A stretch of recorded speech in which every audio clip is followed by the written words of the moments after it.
Welcome back for another edition of NC Sports Weekly News on the Water Sports lineup. Throttles up and an exciting mix of results for the Class 1 Powerboat World Championships at the Mediterranean GP in Italy. Top conditions as China hosts the world's top kiteboarders at the Pingtan World Cup. Team Great Britain is first into Cape Town to win leg 3 of the Clipper race, but this fleet is tightly packed.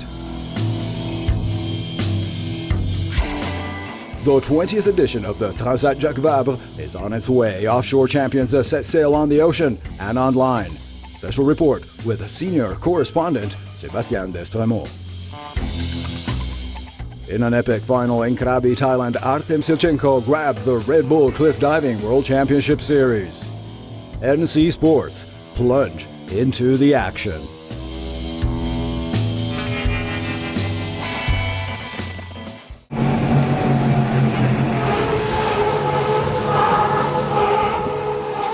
Today morning, just I wanna read the sea because it's rough between 2 than 4, and I wanna my driver to focus for the circuit. Then I make it good setup because I know the water will be come down between 1 and 2. Then I change our setup with weight. I found my boat is perfect. I can push hard. Then you saw our time. I drop at least 5 to 4 seconds. Yeah. Plenty to rejoice for victory teams Arifat Zafain and Almari after winning the pole position on racing day 1 here in Terracina. The Class 1 Powerboat Championship hit the shores of Italy for the Mediterranean Grand Prix this October in the third and penultimate event of the season. This is the land of engines, speed and style. With this kind of fan base, the Class 1 circus couldn't have hoped for a better welcome.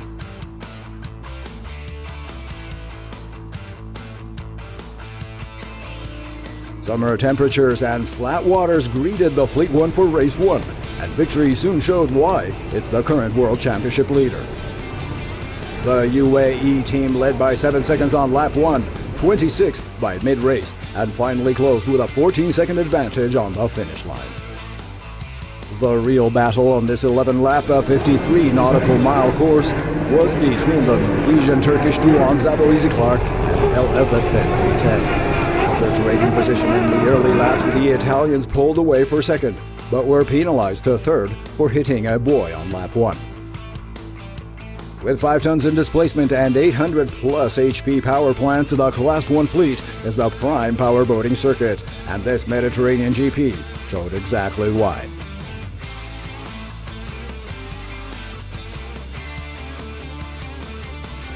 On the last day, home team Luca Fornilli Fendi and Giovanni Carpitella swallowed defeat and came back swinging on their LF Fendi 10, taking the pole with a 3-second advantage on victory. Race 2, however, went beyond all forecasts, as Miles Jennings and Alfredo Amato on LF Fendi 8 saw their 4th place turn into a lead. Just 3 laps from the finish line, LF Fendi 10 damages a torque sensor. 2 more rounds and victory busts a propeller, and finally Zabre Clark runs out of gas with a checkered flag in sight. Definitely a lucky day for the Anglo-Italian duo here in Terracina. Next and final stop for the Class 1 Powerboat World Championship is Abu Dhabi in early December. Be there with NC Sports.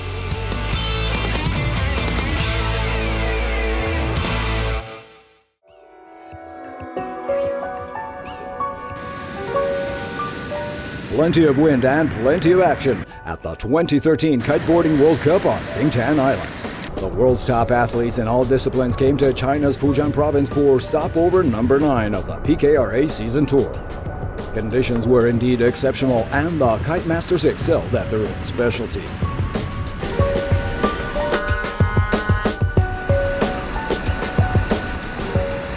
In TT racing, France's Julien Kerner dominated with 2 victories and a 2nd place, closely chased by compatriot Sébastien Garat, 2nd overall, and Sweden's Atte Kappel in 3rd.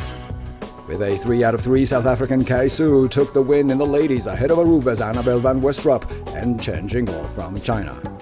Winning 5 of the 8 slalom regattas, the USA's Brian Lake secured the event in front of Dominican Ariel Corniel and Kerner on a good third.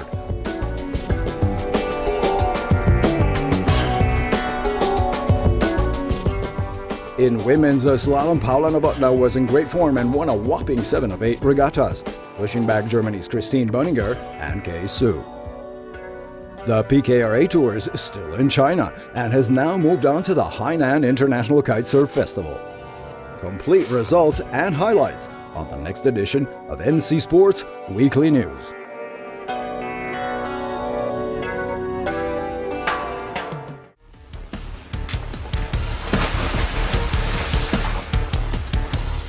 In an incredibly close finish, after nearly 3,400 nautical miles at sea, Team Great Britain wins Leg 3 of the Clipper race from Rio de Janeiro in Brazil to Cape Town, South Africa.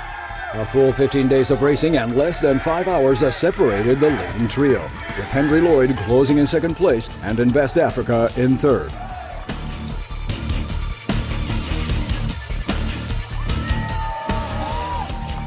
Skipper of Great Britain Simon Talbot owes his first victory to a decisive tactical gamble to the south, which paid off only at the very end.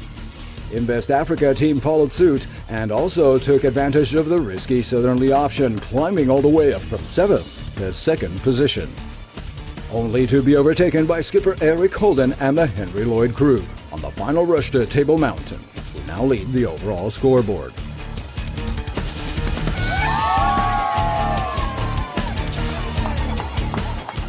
With the first 9 arrivals wrapped into a 24-hour window and averages of around 9 knots, the level of this edition of the Clipper Race 2013-2014 is well balanced and surpassed all expectations for this special round-the-world regatta for non-professional sailors.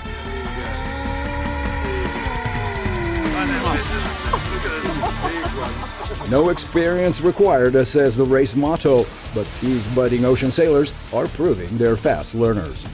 Leg 4 will start off again this November 4th for another offshore sailing adventure, this time across the Indian Ocean and into the port of Albany, Western Australia, for another spectacular 5,000 nautical mile journey.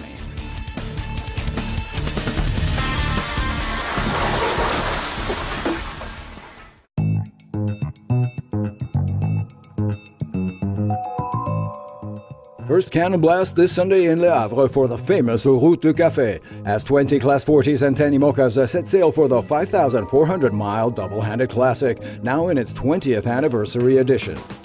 The monohull fleet will soon be joined by the 6 Multi-50s and 2 Mod 70s on a delayed start. From Le Havre across Biscay down through the Canaries, the fleet will then cross the doldrums at the equator, a key passage before tackling the St. Helena high pressure off the coast of Brazil and the southern port of Itajai.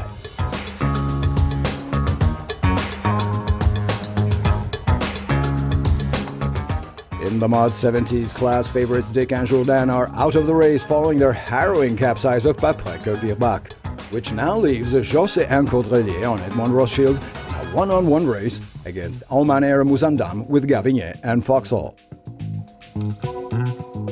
This year's edition is a true roster of champions: Gabart, Desjoyaux, Rioux, Lecam, Stam, Bayou, Guillemot, Hélier, Despavant, and so many more.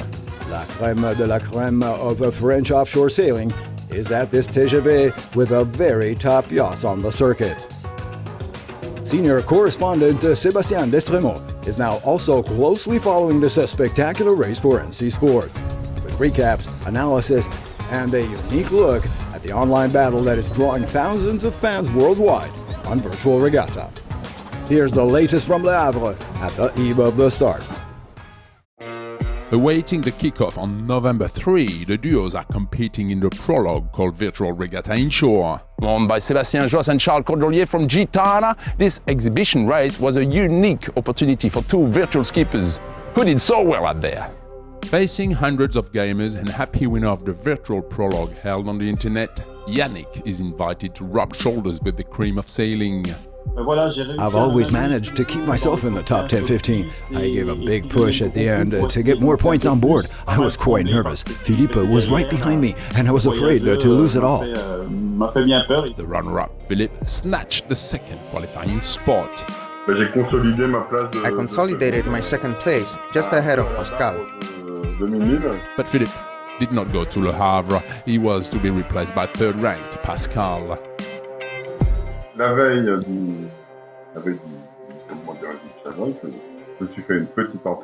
The day before the race, I twisted my leg quite badly. Don't worry, it's not a drama, but it has to be treated properly. This allows me to offer my spot to Pascal, who is a great promoter of the game. Pascal, this solidarity in the gaming community is great. It's beautiful, isn't it? We have lots of fun, and we are a tight bunch of gamers. As Philippe said, it's been 2.5 years we've known each other, and we have lots of respect. We will try our best to defend Virtual Regatta's colors, even if we are only amateurs against professionals. Both virtual skippers swap their computer with a pair of sailing boots for a weekend they will remember for life. Qui suis depuis tout petit un admirateur des Tabarly, de tous ces... I've been a fan of the Tabarlys and all these heroes since childhood. To find myself actually racing against these guys in this beautiful weather is a dream come true. Contre ces gens-là, c'est pour moi, c'est presque un rêve, quoi.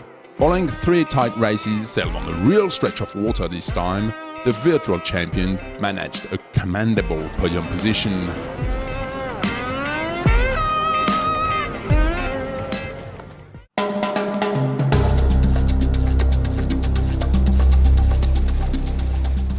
It took 8 superlative dives across 4 different locations, including off the cliff rounds as well as platform dives, for Artem Silchenko to take back home to Russia the 2013 Red Bull Cliff Diving World Championship.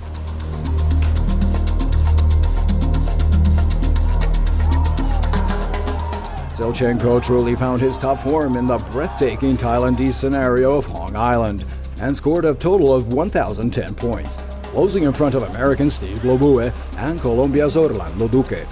This Thai final was obviously an upset for 3-time winner Gary Hunt of the UK, on top of the leaderboard for most of this season, but unable to find consistency here in Krabi province.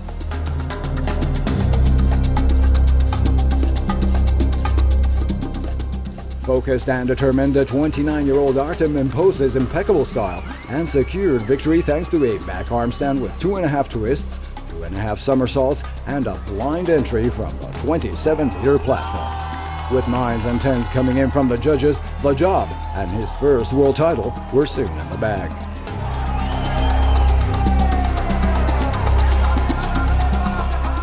Plunge into the action with NC Sports.